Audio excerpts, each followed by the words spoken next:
এরকম একটা দিনে এরকম একটা জায়গায় যাওয়ার মজাই আলাদা। চলেন দেখে আসি দিনটা কেমন ছিল আর আমি কেমন উপভোগ করছিলাম। আজকে যাচ্ছি রাঙ্গামাটিতে।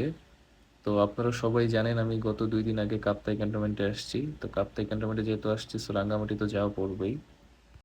তাই রাঙ্গামাটির উদ্দেশ্যে বের হয়ে গেলাম।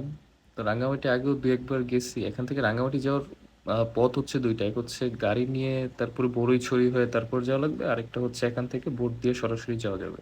তো দেখতে দেখতে আমাদের নেভি ক্যান্টনমেন্ট ক্রস করে আর্মি ক্যান্টনমেন্টের সামনে চলে আসি। এটা হচ্ছে আর্মিদের এসসি কোরের একটা ছোটখাটো বেস।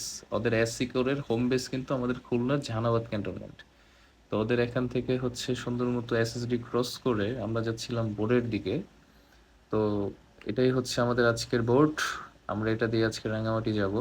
তো এটা হচ্ছে এখানেই পাওয়া যায় সবসময়, বাট একটু দাম দরদ করে নিতে হয়, ঠিক আছে। আমরা অলমোস্ট ৩,৫০০ টাকা দিয়ে বোর্ডটা রেডি করেছি, ঠিক আছে।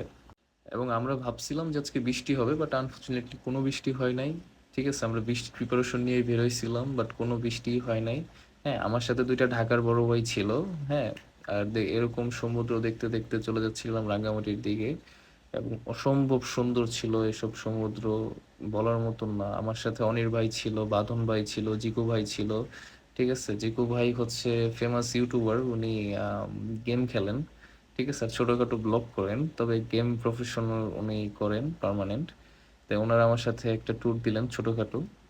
তো দেখতে দেখতে চাকমা বাজারে চলে গেলাম, চাকমাদের বিভিন্ন কিছু ছিল, ওদের ওইসব দেখে টেখে দেন হচ্ছে কিছু ওখান থেকে টুকটাক কিনতে হয়, কারণ বোর্ডে অনেকক্ষণ থাকতে হবে। ওই যে আমাদের বোর্ডটা দেখা যাচ্ছে, বোর্ডে অনেকক্ষণ থাকতে হবে, সেই জন্য কিছু স্ন্যাক্স টাইপ কিছু কিনে নিলাম, কিনে নিয়ে আবার রাঙ্গামাটির দিকে রওনা হলাম। তো দেখতে দেখতে রাঙ্গামাটির প্রায় কাছাকাছি চলে আসলাম, এবং আমি বলতেছিলাম ওই যে রাঙ্গামাটি দেখা যাচ্ছে, যেহেতু আমি আজ এই জায়গায় আরো ২-৩ বার আসছি।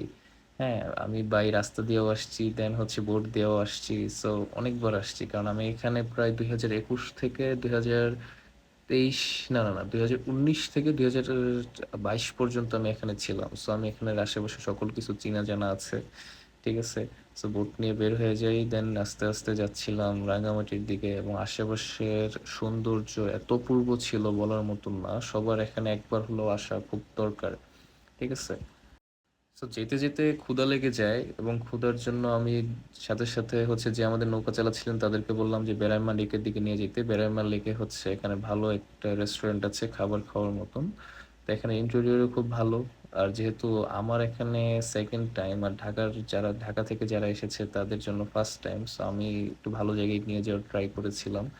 এই ইন্টেরিয়রটা মোটামুটি এলাকার জন্য একটু আপডেট আছে। হ্যাঁ, প্রকৃতির মাঝখানে একটু।